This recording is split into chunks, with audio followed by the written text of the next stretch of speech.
ओम शांति। 4 फरवरी 2024 आज की अव्यक्त मुरली। आज की मुरली का विषय है पास विद ऑनर बनने के लिए। पास विद ऑनर बनने के लिए हर खजाने का अकाउंट चेक करके जमा करो। हमारे पास कुछ ढेर सारे खजाने हैं क्या? हर खजाने का अकाउंट चेक करके जमा करो। कहीं ऐसा ना हो कि किसी और के खाते में जमा हो जाए। अकाउंट नंबर चेक नहीं करेंगे तो गड़बड़ हो जाएगी ना। खाते में पैसे चले जाए। हाँ, क्योंकि माया तो फटाफट खड़ी है सारा कुछ लूटने के लिए। मतलब किस खाते में हमें क्या जमा करना है? ज्ञान, गुण, समय, श्वास, संकल्प, ये हमारे सारे खजाने हैं और हर खजाने में हमने पैसे जमा करने हैं।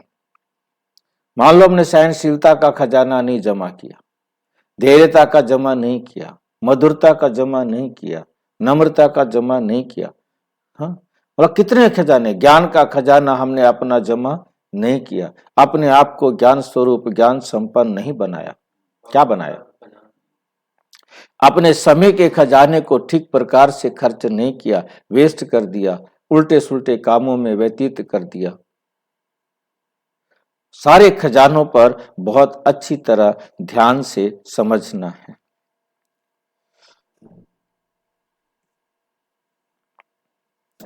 और ये मुरली रिवाइज हो रही है, बाबा ने चलाई थी 31 जनवरी 1998 को।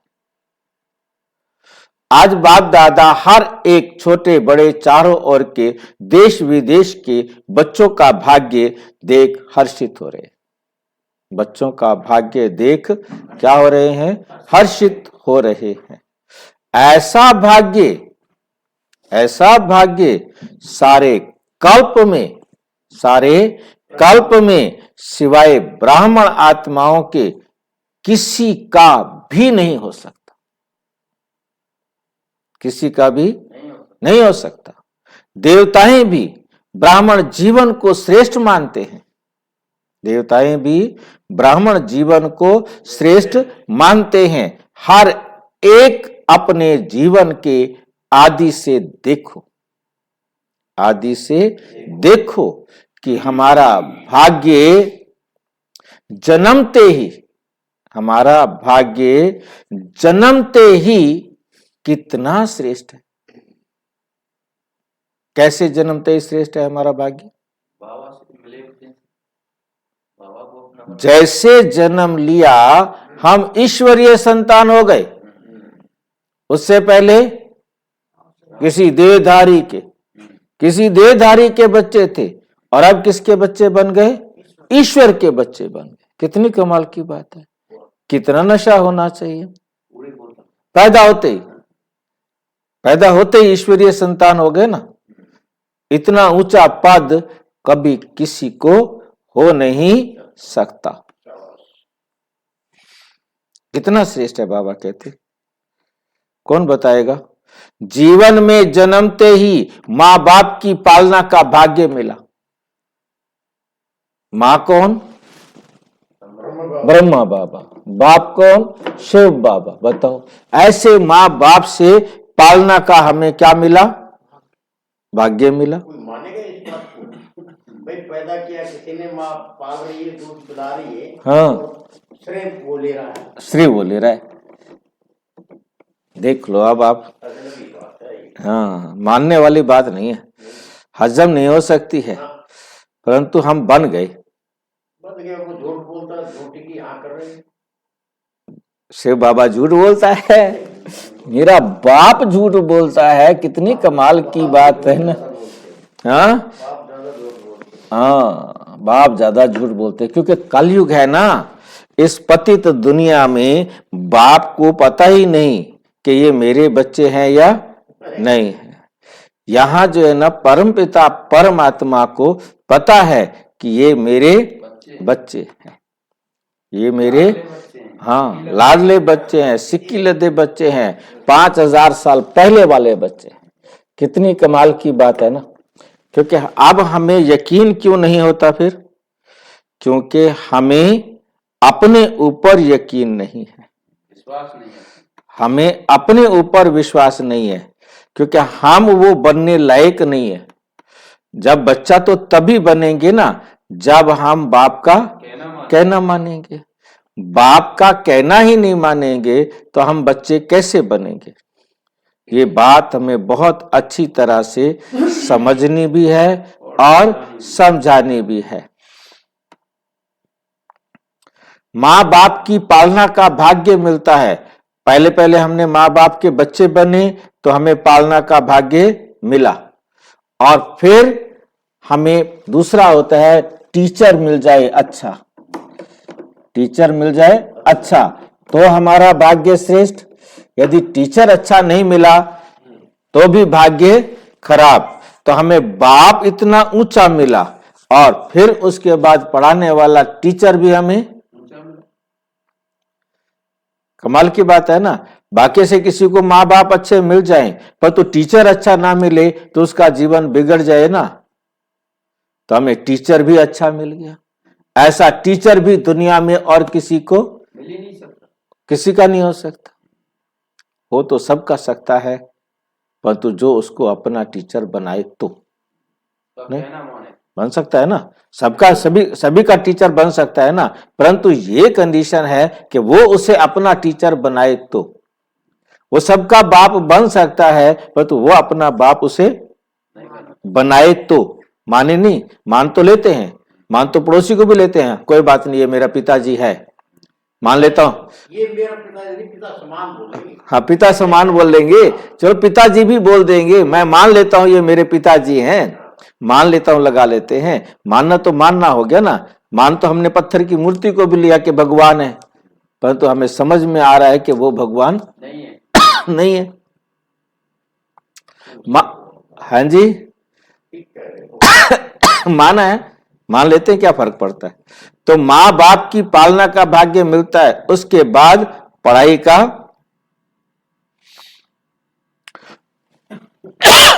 भाग्य मिलता है। चलो टीचर भी हमें श्रेष्ठ मिल गया, माँ बाप भी हमें श्रेष्ठ मिल गए, और उसके बाद तीसरा होता है गुरु। भाई मुक्ति तो बिना गुरु के ना मिले,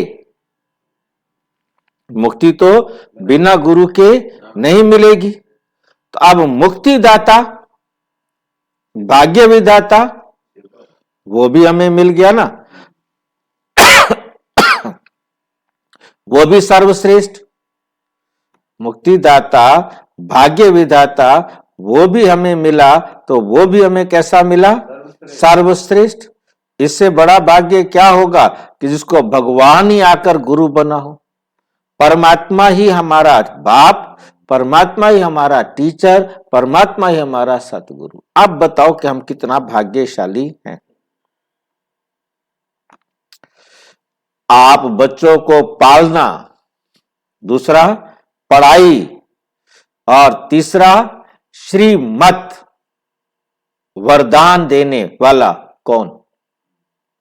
कौन है? परम पिता, परम आत्मा, जो सारे संसार की आत्माओं का कल्याण करने वाला है। परमात्मा द्वारा ये तीनों ही प्राप्त है।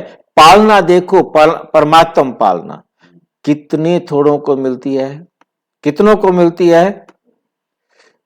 परमात्मा पालना कितने थोड़े, कोटों में कोई, और उन कोई में से भी कोई को मिलती है।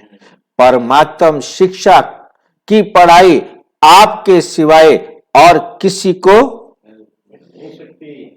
को भी नहीं मिलती।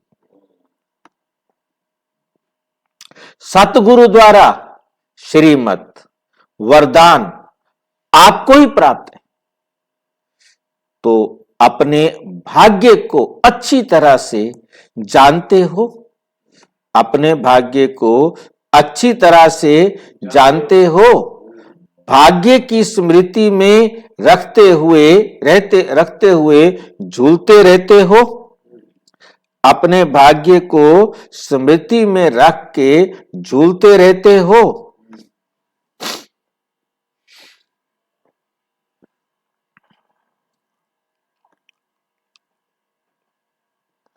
गीत गाते रहते हो। कौन सा गीत गाते हो? वाह मेरा भाग्य, वाह किसने मुझे अपना बनाया, वाह। अमृत वेले से लेकर जब उठते हो तो परमात्म प्यार में क्या होते हो? डूबे हुए होते हैं। लवलीन।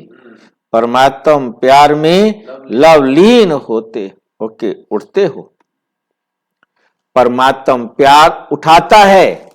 सवेरे कौन आपकी नींद खोलता है? अलार्म या बाबा? बाबा आता है खोलने के लिए? नहीं आता। बाबा ही तो बुद्धि में टच होता है। नहीं, बाबा से हमें प्यार है, हमारा बाबा के प्रति प्यार हमें उठाता है, बाबा नहीं उठाता।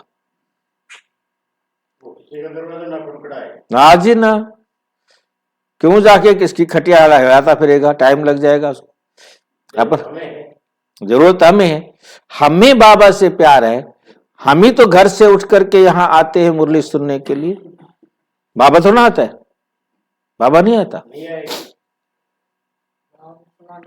हाँ, जो न आवे ना आवे वो सुना के चला जाएगा। ओम शांति। परमात्म प्यार उठाता है। दिनचर्या की आदि परमात्म प्यार होता है। हम दिनचर्या की आदि कोई भी काम करते हैं तो बाबा से प्यार है, तो बाबा की श्रीमत के अनुसार करते हैं, क्योंकि हमें पता है कि वो जो श्रीमत दे रहा है उसमें हमारा कल्याण है, उसमें हमारा कल्याण है। हमें इसलिए प्यार है क्योंकि वो अच्छा गाइड है, अच्छा मार्गदर्शक है। अभी 2-3 दिन पहले बाबा ने ये बताया था कि बच्चे को ज्ञान समझ में नहीं आया और बाबा आया और समझा कर नहीं चला गया, और वो अपनी अकड़ में मैंने समझा दिया। नहीं होता तो उठ नहीं सकते। प्यार ही आपके समय की घंटी है, प्यार की घंटी आपको उठाती है। सारे दिन में परमात्म साथ हर कार्य कराता है, परमात्म साथ हर कार्य कराता है। कितना बड़ा भाग्य है जो स्वयं बाप अपना परम धाम छोड़कर आपको शिक्षा देने के लिए आता है। ऐसे कभी सुना कि भगवान रोज रोज अपना धाम छोड़कर आवे फ्री में पढ़ाने के लिए? वो भी फ्री में, एक पैसा फीस नहीं लेता और एक्यूरेट टाइम पर आके पढ़ाता है। किराए में आके बैठता है। हाँ, और किराए की गाड़ी में आके बैठता है, उसको भी किराया देता है। फ्री में तो नहीं। हाँ जी, नहीं, जिसके शरीर में आते उसको तो किराया देगा ना, वरना क्यों बैठने देगा? आत्माएं चाहे कितना भी दूर से आए, परम धाम से दूर कोई और देश है क्या? कोई नहीं। कितनी दूर से हमारा परमात्मा हमें पढ़ाने के लिए आता है। किसी का टीचर दिल्ली से भी पढ़ाने आए ना, तो भाई वो दिल्ली से आ रहा है, भाई टाइम पे पहुंचना है। रामचंद्र भाई तो 10 मिनट पहले पहुंच जाएंगे, 10 मिनट पहले पहुंच जाएंगे, ठीक नहीं? कोई बाकी जो ढीले डाले हैं वो भी पहुंच जाएंगे फटाफट। है कोई देश, अमेरिका अफ्रीका दूर है, परम धाम ऊंचे ते ऊंचा धाम है। ऊंचे ते ऊंचे धाम से ऊंचे ते ऊंचा भगवान ऊंचे ते ऊंचे बच्चों को पढ़ाने के लिए आया। बच्चे भी कौन है फिर? इनसे ऊंचे बच्चे कौन से होंगे? ऐसा भाग्य अपना अनुभव करते हो। सतगुरु के रूप में हर कार्य के लिए श्रीमत भी देते हैं और साथ भी देते हैं, और साथ भी देते हैं। सिर्फ मत नहीं देते, सिर्फ मत नहीं देते, साथ भी देते हैं। आप क्या गीत गाते हो? मेरे साथ हो कि दूर हो? साथ है ना। अगर सुनते हो तो परमात्म टीचर से, अगर खाते भी हो तो बाप दादा के साथ खाते हो, अकेले खाते हो तो आपकी गलती है। अकेले खाते हो तो आपकी गलती है। बाप तो कहते हैं मेरे साथ खाओ भाई। जिसकी मुई ना। हाँ, मैं तुम्हारा कुछ भी नहीं खाऊंगा, चिंता मत करो। कब नहीं होगा? नहीं, मैं कुछ नहीं खाऊंगा तुम्हारा, मैं तुम्हारा कुछ भी नहीं खाऊंगा, पर तुम मेरे को साथ तो बिठाओ। पूछ के खाना। नहीं भाई नहीं, मेरे को साथ बिठाओ, हर टाइम 24 घंटे मेरी उंगली पकड़ के रखो, मतलब मेरे कहे अनुसार खाओ, शांत मन में खाना खाओ, अशांत उल्टी सुल्टी बातें करते सोचते क्यों खाते हो? मेरी श्रीमत का मंथन करते हुए खाओ तो मेरे साथ खा रहे हो। आप यदि सोच रहे हो इधर उधर की बातें, लड़ाई झगड़ा ईर्ष्या बदले की भावना नफरत ये वो फलान ढींग सामने गंद मंद, वो तो आप किसके साथ खाना खा रहे हो? कई किस्म प्रकार का खाना होता है तो बाबा याद नहीं आता, वो ये देखते कौन सा पहले खाओ। तो मतलब वही ना, लोभ लालच, भाई किसी विकार के अंदर खा रहे हैं ना, लोभ वश खा रहे हैं, कोई नहीं देख रहा खा लूं, ज्यादा खा लूं, चाहे बाद में मुझे डॉक्टर को पैसे देने पड़े, ठीक है नहीं? तो ये सब क्या है? बाबा याद नहीं। बाबा की श्रीमत माना, बाबा के डायरेक्शन अनुसार बहुत शांत मन से खुशी से भोजन को स्वीकार करें, रोते हुए नहीं। मेरी किस्मत खराब है, ऐसी पत्नी मिली है, नमक भी इतना डाल देती है, पेड़ा गर्क कर दिया है, घी कम डालती है, ये कम डालती है, वो कर देती है, ये कर देता है। या कोई भी किसी और से भी हमें गुस्सा आ रहा है, तो गुस्सा है ना, तो विकार है ना, विकार में खाना खाया तो बाबा थोड़ा साथ है। बाकी बाबा खाता कुछ, बाबा की उंगली पकड़ करके हम खा रहे हैं, श्रीमत की उंगली पकड़ कर खाना खा रहे हैं, तो बाबा साथ है। बाबा कहते हैं मेरे को अपने साथ बिठा लो, खाते रहो, मैं खुश प्यार से खिलाता रहूंगा। हाँ,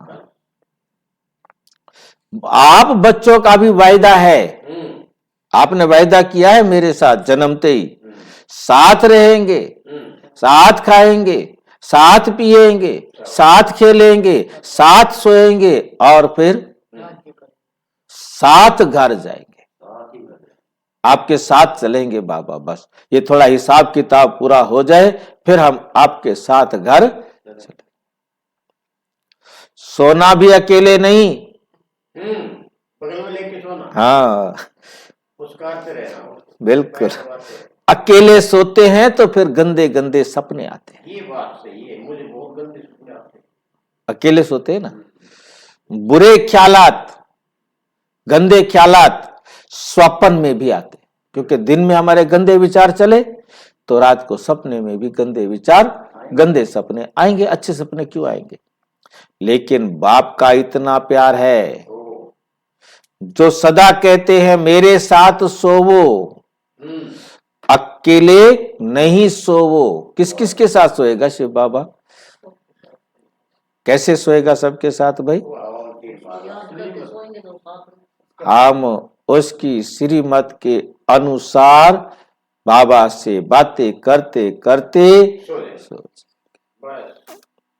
जैसे बच्चा माँ के साथ बातें करते करते सो जाता है, तो उठते हो तो भी साथ, तो लोरी कहां से आएगी? शिव बाबा को तो लोरी आती सुनाना, शिव बाबा को लोरी सुनाना आती है?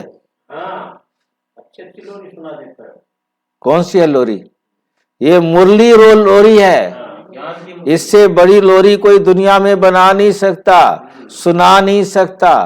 बाबा कहते ये मुरली जो है ना वो लोरी है। रात को पढ़ते पढ़ते इसी का मनन चिंतन करते सो जाओ, खत्म बात। उठते हो तो भी साथ, सोते हो तो भी साथ, खाते हो तो भी साथ, चलते हो फिर गा सकते हो, संग संग चलते हैं बाबा मेरे, फिर गा सकते। हाँ, जैसे गगन में चांद चलता है ना, हम चलते हैं तो चांद भी हमारे साथ साथ जा रहा होता है ना। हम इस गली में जाते तो उधर आ जाता है, उस गली में जाते तो उधर आ जाता है, छे जी। परंतु ये गलत फहमी हो जाएगी। मुझे उंगली पकड़नी है, मुझे बाबा की श्रीमत के अनुसार चलना है। अगर दफ्तर में जाते हो, बिजनेस करते हो, तो भी बिजनेस के आप ट्रस्टी हो। आप कौन हो? बिजनेस के तो मालिक कौन है? बाबा। शिव बाबा। बिजनेस का मालिक कौन है? शिव बाबा। अब मालिक के डायरेक्शन के अनुसार आप बिजनेस करो। तो बल्ले बल्ले। हाँ, किसी को धोखा नहीं देना, बेईमानी नहीं करना, चोरी नहीं करना, ठगी नहीं करना। गड़बड़ करेगा तो बख्शेगा नहीं। हाँ, बाबा कुछ कहेगा नहीं, वो आपको दंड, हाँ अपने आप दंड मिल जाएगा। बाबा कुछ नहीं करेगा। जिसको आपने धोखा दिया वो आपको धोखा देगा। जिसको आप लूट लेंगे वो आपको आके लूटेगा ना, छोड़ेगा? घर जाने से पहले छोड़ेगा नहीं, हिसाब ले लेगा। दफ्तर में जाते हो तो आप जानते हो कि हमारा डायरेक्टर कौन है। कौन है डायरेक्टर? बताओ। जो वहां का डायरेक्टर बैठा उसका कहना नहीं मानना। बाबा पता भी नहीं, तो कान पकड़ के बाहर कर दिया, भाग जा अपने घर में। उस डायरेक्टर का कहना नहीं मानना, मुझ डायरेक्टर का कहना मानना है। समझ गए बात को? ठेकेदार कौन है? शिव बाबा। उसके डायरेक्शन पर काम करना है। मैं तो ट्रस्टी हूं, ये निमित्त मात्र है।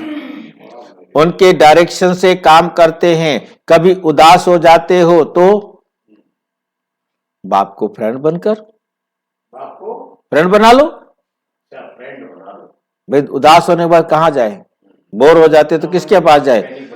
दोस्त के पास जाना पड़ेगा ना। तो बगैर मैं खड़ा हूं, दुनिया में मत ढूंढना किसी दोस्त को।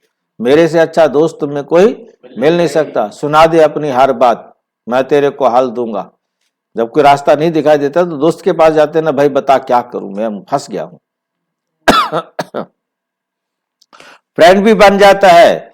कभी प्रेम में रोते हो, आंसू आते हैं, तो मेरे पास आ जाओ ना, मैं पोंछ दूंगा सारे आंसू। बिना रुमाल के पोंछता ही कोई चीज तो उठाता ही नहीं है। पैसे खर्च करने वाला काम तो ये करता ही नहीं है। तो बाप पोंछने के लिए भी आते हैं। कहते हैं मैं आ जाऊंगा, तू मुझे बुला ले। बुलाने वाला चाहिए। और आपके आंसू दिल के डिब्बी में मोती समान बना देते। मोती बना दूंगा। क्योंकि जब कोई दुखी होता है ना, उस समय उसको सही रास्ता मिलता है तो वो सुधर जाता।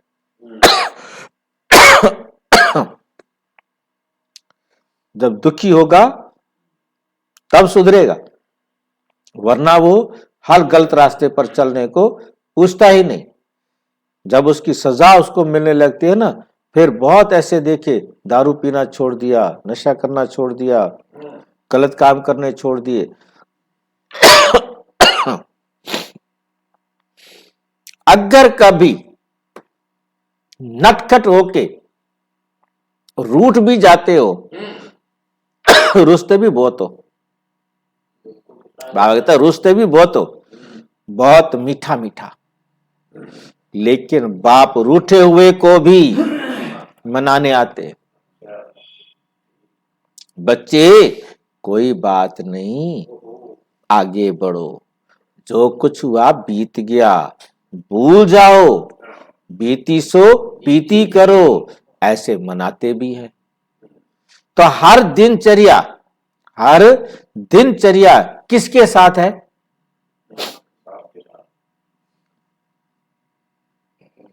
बाप दादा के साथ। बाप दादा को कभी कभी बच्चों की बातों पर हंसी भी आती है। बाप दादा को बच्चों की बातों पर हंसी भी आती है। जब कहते हैं बाबा, आप भूल जाते हैं। अच्छा, बाबा कह रहे आप भूल जाते हैं। हाँ, ये बात सही।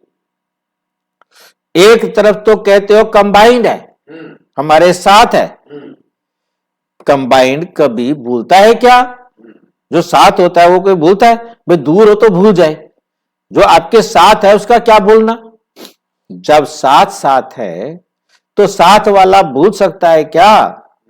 तो बाबा कहते हैं शाबाश, बच्चों में इतनी ताकत है। कितनी ताकत है? सोचो कितनी ताकत है, जो कंबाइंड को भी अलग कर देते हैं। कितनी बड़ी ताकत है, कंबाइंड साथ होते भी उसको अलग कर देते हैं। है कंबाइंड, और थोड़ा सा माया कंबाइंड को भी अलग कर देती है। माया क्या करती है? कंबाइंड को भी अलग कर देती है। बैठे किसके साथ है और बात किसके साथ कर रहे हैं, सोच किसकी रहे हैं, काम किसके कर रहे हैं, बैठे किसके साथ। कितनी कमाल की बात है ना। मुरली सुन रहे हैं शिव बाबा की, और बुद्धि चली गई है दुनिया में किसी और के पास।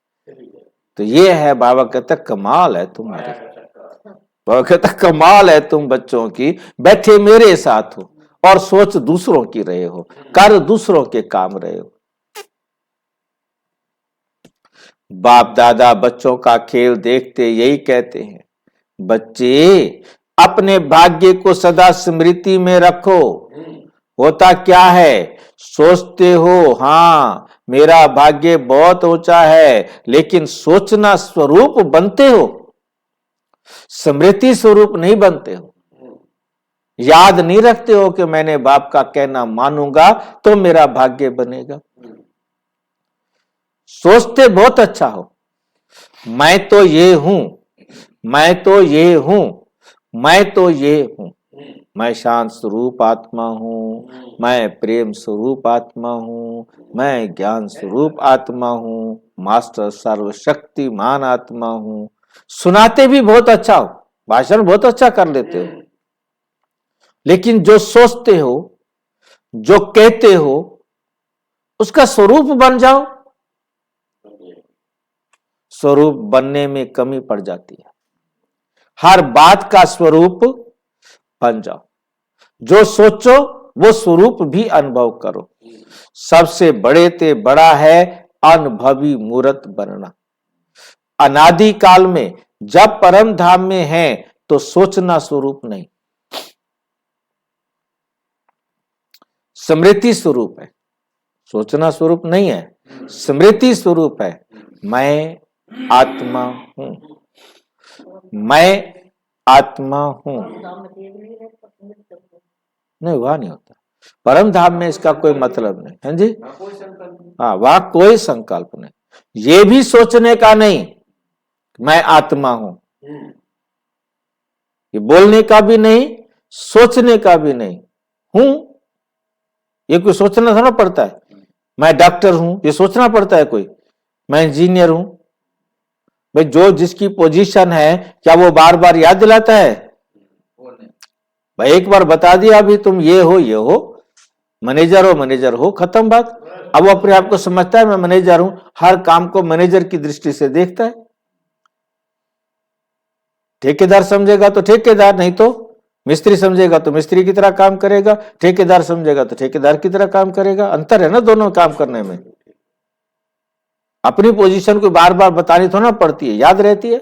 मां को सोचना पड़ता है कि मैं मां हूं, नहीं मैं इसकी मां हूं, बस मां सोच करके वो उसके लिए काम करती जाती है, खत्म बात। वो एक बार भी नहीं भूलती कि अपने आप को दिलाए अरे ये तो मेरे को करना पड़ेगा क्योंकि मैं तो इसकी मां हूं। ऐसा कोई मतलब नहीं। मैं आत्मा हूं तो मैं आत्मा हूं, बस। ये भी सोचने का नहीं है, स्वरूप ही है। आदि काल में भी इस समय के पुरुषार्थ की प्रारब्ध स्वरूप है। जैसे हम अपने आप को शरीर समझते हैं, कोई कहे अरे यार हाँ ठीक है आत्मा है, मैं तो मर जाऊंगा ना। जब वो सोच रहा है कि मैं तो मर जाऊंगा, इसका मतलब अपने आप को क्या समझ रहा है? शरीर समझ रहा है। पता लग गया है, परंतु समझता इतनी आदत पड़ी हुई है शरीर समझने की कि वो आत्मा अपने आप को समझता ही नहीं। सोचना नहीं पड़ता सतयुग में कि मैं देवता हूं, मैं देवता हूं। नहीं, स्वरूप है कि हम देवता स्वरूप है, हम हैं बस। हमें सोचना थोड़ा कि मैं देवता हूं। तो जब अनादिकाल परम धाम में मैं आत्मा हूं, आदि काल में मैं देवता हूं।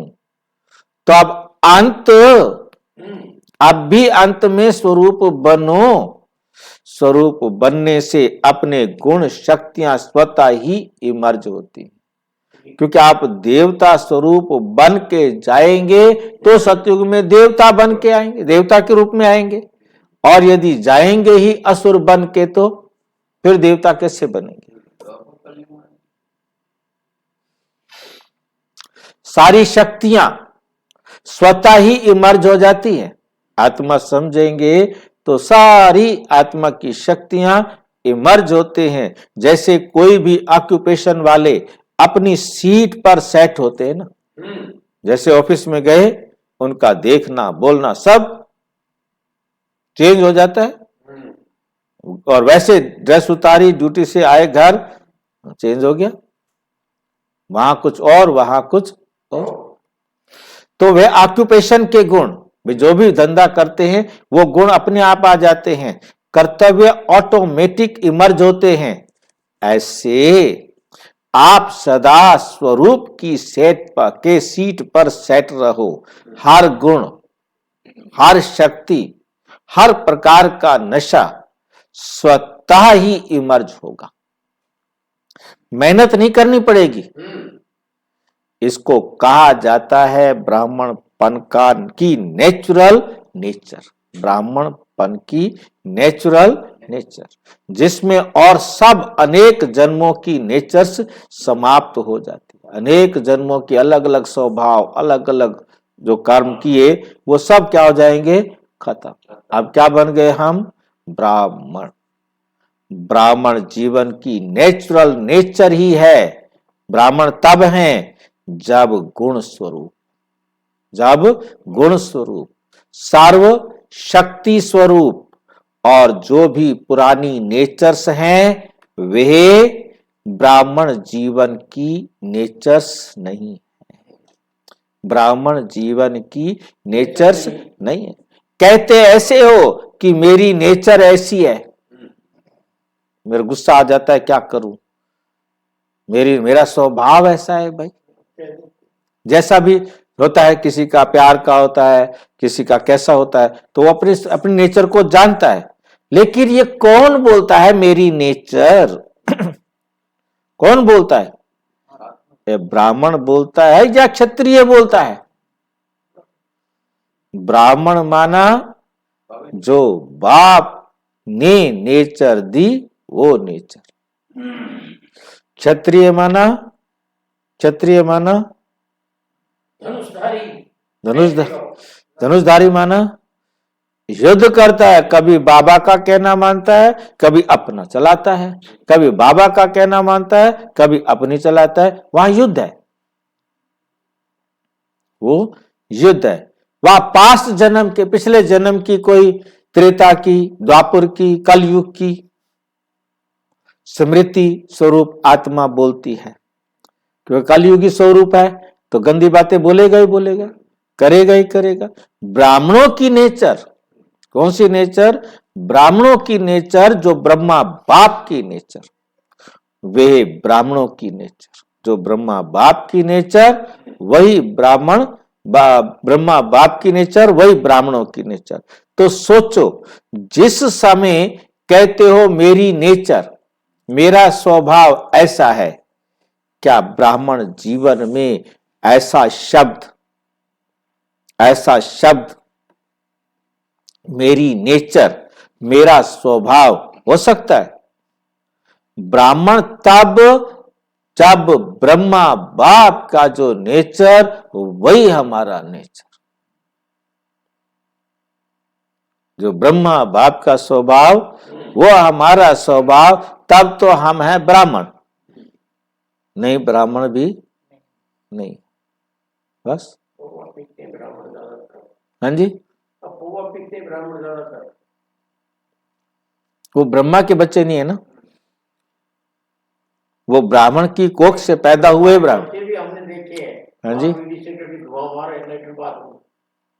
चुप के ना खींचते रहे मीटर। अब जो के हैं पाल रहे हर एक का।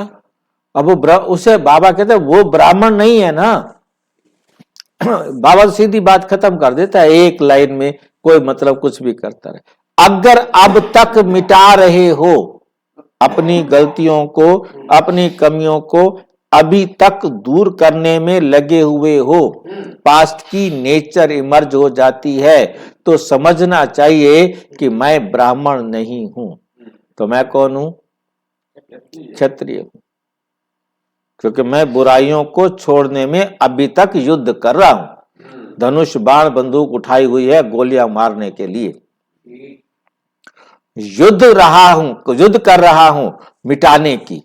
तो क्या कभी ब्राह्मण कभी क्षत्रिय बन जाते हो? कहलाते क्या हो ये बताओ? क्षत्रिय कहलाते हो कि ब्राह्मण कहलाते हो? क्षत्रिय कुमार या ब्रह्मा कुमार? हथियार जमा करने पड़ेंगे सारे। हाँ जी, हथियार जमा करने पड़ेंगे सारे। हाँ। कौन हो? क्षत्रिय कुमार हो क्या? ब्रह्मा कुमार हो ना। ब्रह्मा कुमार, ब्रह्मा कुमारियां, दूसरा नाम तो है ही नहीं। कोई को ऐसे बुलाते हो क्या कि हे क्षत्रिय कुमार? ब्रह्मा कुमार की जगह क्या बुलाओ उसे? हे क्षत्रिय कुमार आओ, ऐसा बोलते हो? या अपने को कहते हो कि मैं ब्रह्मा कुमार नहीं हूं? चलो दूसरे को नहीं, अपने आप को कहते हो मैं ब्रह्मा कुमार नहीं हूं? ना कहे कोई भी, मैं क्षत्रिय कुमार हूं।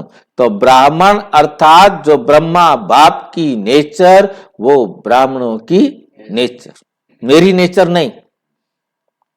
ये शब्द अभी कभी नहीं बोलना, गलती से भी नहीं बोलना, ना सोचना क्या करूं। कौन सा शब्द नहीं बोलना? क्या करूं? क्या करूं मतलब युद्ध,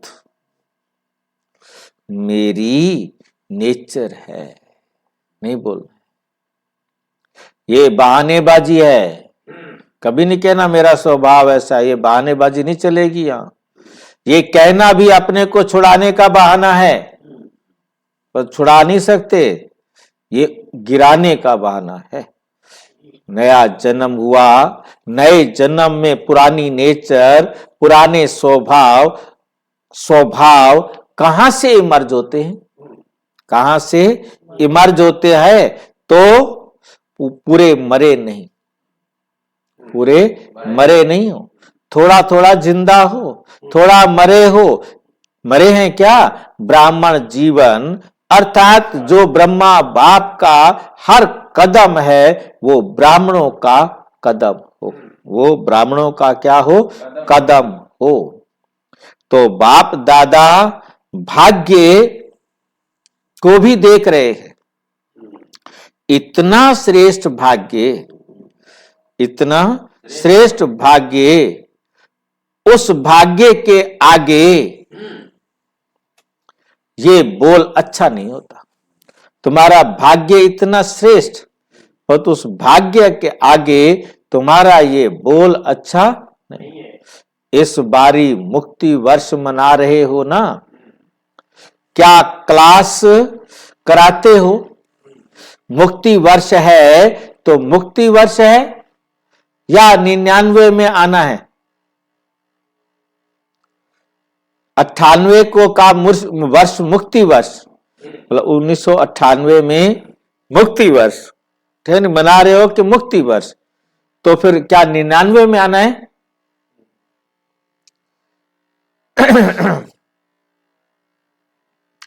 जो समझते हैं यही वर्ष मुक्ति वर्ष है, वो हाथ हिलाओ, वे हाथ हिलाओ। देखो हाथ हिलाना बहुत सहज है। होता क्या है? वायुमंडल में बैठे हो ना, वायुमंडल में बैठे हो ना, खुशी से झूम रहे हो तो हाथ हिला देते हो, हाथ हिला देते हो। लेकिन दिल से हाथ हिलाओ, लेकिन दिल से हाथ हिलाओ, प्रतिज्ञा करो। कुछ भी हो जाए, कुछ भी चला जाए, लेकिन प्रतिज्ञा मुक्ति वर्ष की ना जाए। मुक्ति वर्ष में जो प्रतिज्ञा की है ना, वो प्रतिज्ञा नहीं टूटे, चाहे कुछ भी चला जाए, प्राण चले जाए, कोई बात नहीं। फिर क्या करेगा? हम अमर हैं भाई। हमारा हमें शरीर छूट सकता है ना, प्राण जाने का मतलब ये शरीर छूट जाएगा ना, प्राण तो शरीर के साथ है ना, आत्मा तो दूसरा शरीर जाके ले लेगी। हम तो अमर है ना। ऐसी पक्की प्रतिज्ञा है, पूछ रहे हैं। देखो संभाल के हाथ उठाना, कहीं फिर कहो टीवी में आवेगा फोटो आपका, इस टीवी में आवे या ना आवे, जो दुनिया वाले फोटो खींच रहे हैं उसमें आप कहीं दूसरी तरफ जाके हाथ उठा के खड़े हो जाओ। इसमें फोटो नहीं आए कोई बात नहीं, बाप दादा के पास तो आपका फोटो निकल रहा है, बाबा का कैमरा तेज है। तो ऐसे ऐसे कमजोर बोल से भी मुक्ति, बोल ऐसे मधुर हो, बाप समान हो, सदा हर आत्मा के प्रति शुभ भावना के बोल हो। इसको कहा जाता है युक्ति युक्त। युक्ति युक्त बोल, साधारण बोल भी चलते फिरते होना नहीं चाहिए, चलते फिरते होना नहीं चाहिए। कोई भी अचानक आ जाए तो, कोई भी अचानक आ जाए तो ऐसा ही अनुभव करे कि ये बोल हैं या मोती हैं, ये बोल हैं या मोती हैं। शुभ भावना के बोल हीरे मोती समान है। शुभ भावना के बोल कैसे हैं? हीरे मोती के समान है, क्योंकि बाप दादा ने कई बार ये इशारा दे दिया है। बाप दादा ने कई बार ये इशारा दे दिया है कि समय प्रमाण, अभी थोड़ा सा समय है सर्व खजाने जमा करने का, सर्व खजाने जमा करने का। अगर इस समय में समय का खजाना, संकल्प का खजाना, बोल का खजाना, ज्ञान धन का खजाना, योग की शक्तियों का खजाना, दिव्य जीवन के सर्व गुणों का खजाना जमा नहीं किया तो फिर ऐसा जमा करने का समय मिलना सहज नहीं, मिलना सहज नहीं होगा। सारे दिन में अपने इन एक एक खजाने का अकाउंट चेक करो। जैसे स्थूल धन का अकाउंट चेक करते, स्थूल धन का अकाउंट चेक करते हो ना, इतना जमा है, ऐसे हर खजाने का अकाउंट जमा करो, चेक करो। सर्व खजाने चाहिए, सारे खजाने चाहिए। अगर पास विद ऑनर बनना चाहते हो तो हर खजाने का जमा का खाता इतना ही भरपूर चाहिए जो 21 जन्म उसको खाते रहें, प्रारब्ध भोगते रहें, कम ना हो। यदि अब कम जमा किया तो कम मिलेगा ना। अभी समय के टू लेट की घंटी नहीं बजी है, लेकिन बजने वाली है। दिन और डेट नहीं बताएंगे, दिन भी नहीं बताऊंगा, डेट भी नहीं बताऊंगा। अचानक ही आउट होगा, टू लेट, बस अब खत्म, गेट बंद हो गया। अब बाहर खड़े रहो, सिक्योरिटी बंद। फिर क्या करेंगे? उस समय जमा करेंगे क्या?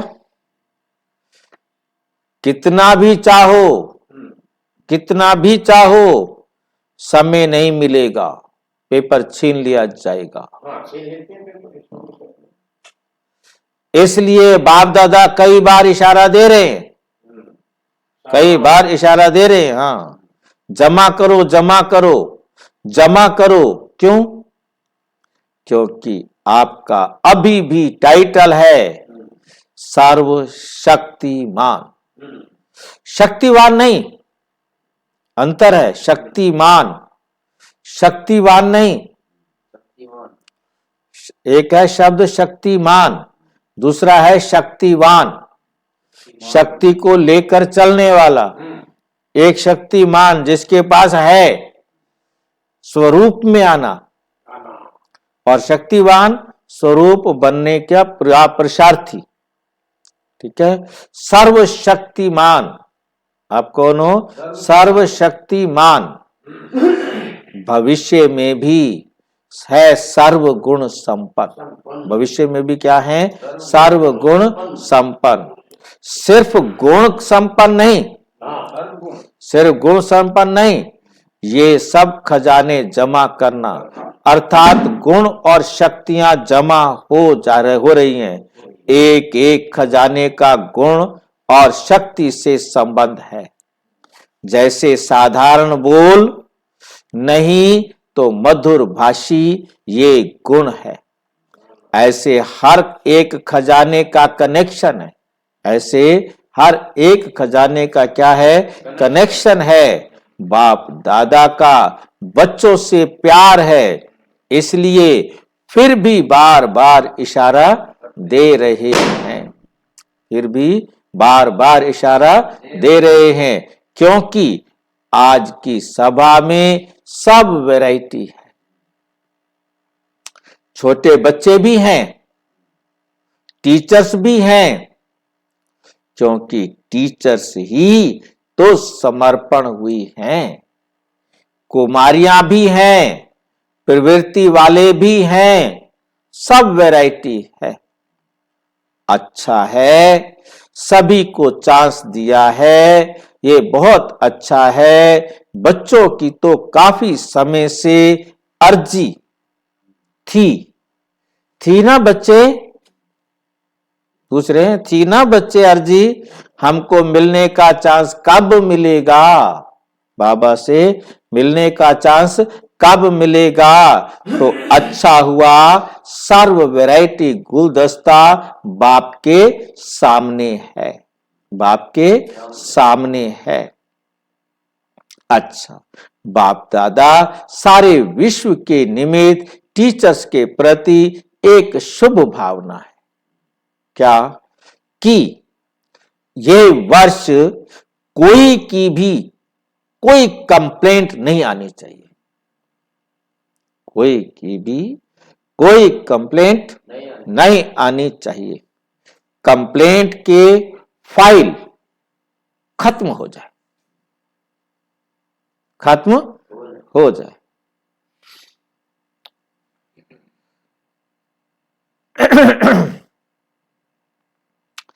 बाप दादा के पास अभी तक बहुत फाइल है, तो इस वर्ष कंप्लेंट की फाइल खत्म, सब फाइन बन जाए।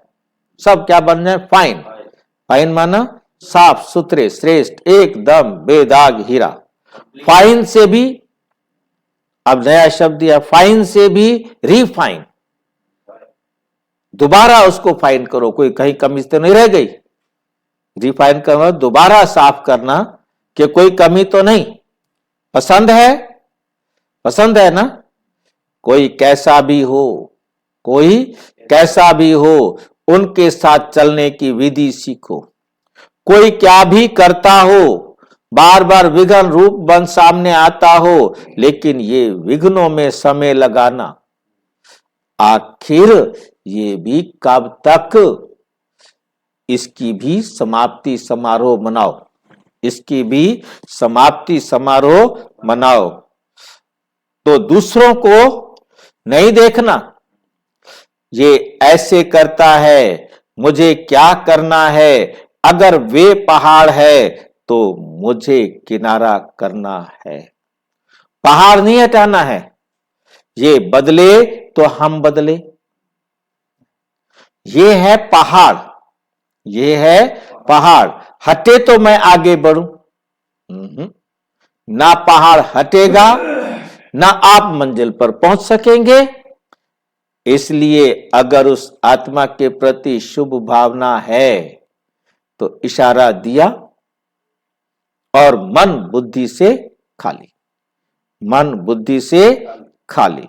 खुद अपने को उस विघन स्वरूप बनने वाले के सोच विचार में नहीं डालो। जब नंबरवार हैं तो नंबरवार में स्टेज भी नंबरवार होनी ही है, लेकिन हमको नंबर 1 बनना है, लेकिन हमको नंबर 1 बनना है।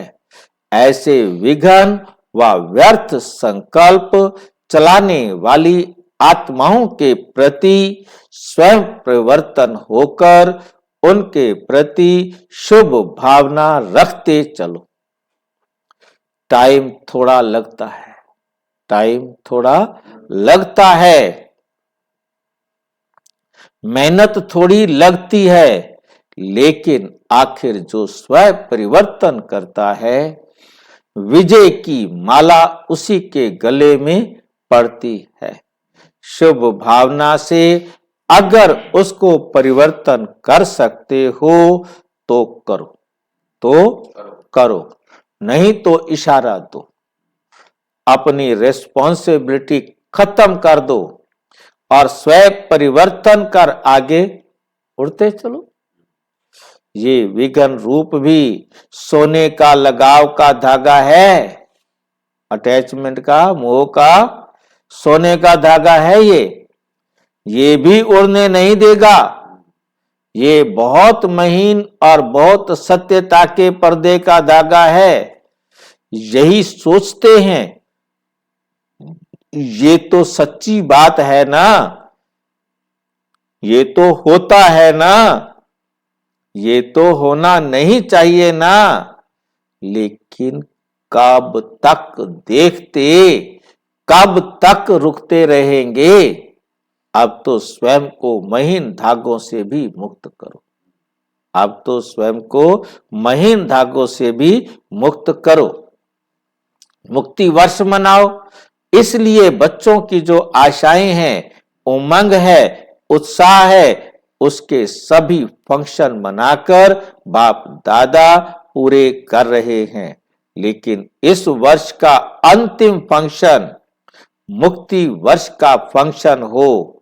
फंक्शन में दादियों को सौगात भी देते हो। फंक्शन करते हैं ना तो दादियों को क्या देते हैं? सौगात देते हैं। तो बाप दादा को इस मुक्ति वर्ष के फंक्शन में क्या दो? सौगात। हाँ बताओ। ये सौगात खरीद के लेता हो तो मैं खरीद के ला दूं बढ़िया सी चीज, तो ये तो है ना बिना खरीदने वाली चीज मांगता है। क्या करे, क्या मांग रहा है? वो दादियां मांगती तो नहीं है ना, हम अपनी मर्जी से जो दे दे, तो ये मांगता है, ये है ना। हाँ जी, ये मांगता है संपूर्णता, बस कोई कमी नहीं। हाँ, संपूर्णता की गिफ्ट दो। देते हो तो ठीक, नहीं देते हो तो ठीक, आगे मैं नहीं पढ़ाऊंगा।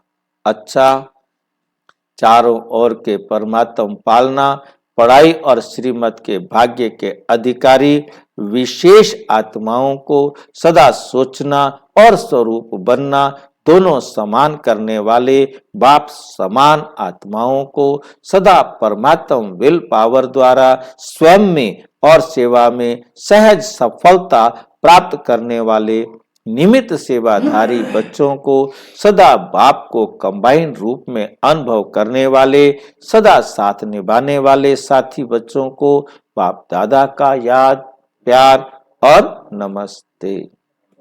हम बच्चों की भी बाप दादा को नमस्ते नमस्ते नमस्ते। वरदान है संबंध संपर्क में संतुष्टता की विशेषता द्वारा माला में पिरोने वाले संतुष्ट मणि भाव। संगम युग संतुष्टता का युग है, जो स्वयं से भी संतुष्ट हैं और संबंध संपर्क में भी सदा संतुष्ट रहते हैं, वो संतुष्ट करते हैं, वही माला में पिरोते हैं। क्यों? क्योंकि माला संबंध से बनती है।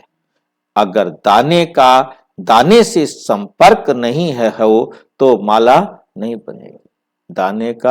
दाने से संपर्क नहीं हो तो माला नहीं बनेगी। इसलिए संतुष्ट मणि बन सदा संतुष्ट रहो और सर्व को संतुष्ट करो। परिवार का अर्थ ही है संतुष्ट रहना और संतुष्ट करना। कोई भी प्रकार की खिट ना हो, कोई भी प्रकार की खिट ना हो। स्लोगन विघ्नों का काम है आना और विघ्न विनाशक बनना। किसका काम है? आपका काम है विघ्न विनाशक बनना। अच्छा, ओम शांति। और विस्तार से जानने के लिए विश्व में 140 देशों में प्रजापिता ब्रह्मा कुमारी ईश्वरीय विश्वविद्यालय के किसी भी सेवा केंद्र पर संपर्क करें और यदि कोई प्रश्न है तो 9213106986 पर केवल टेलीग्राम करें। 9650692270 पर केवल व्हाट्सएप करें, फोन नहीं। ओम शांति।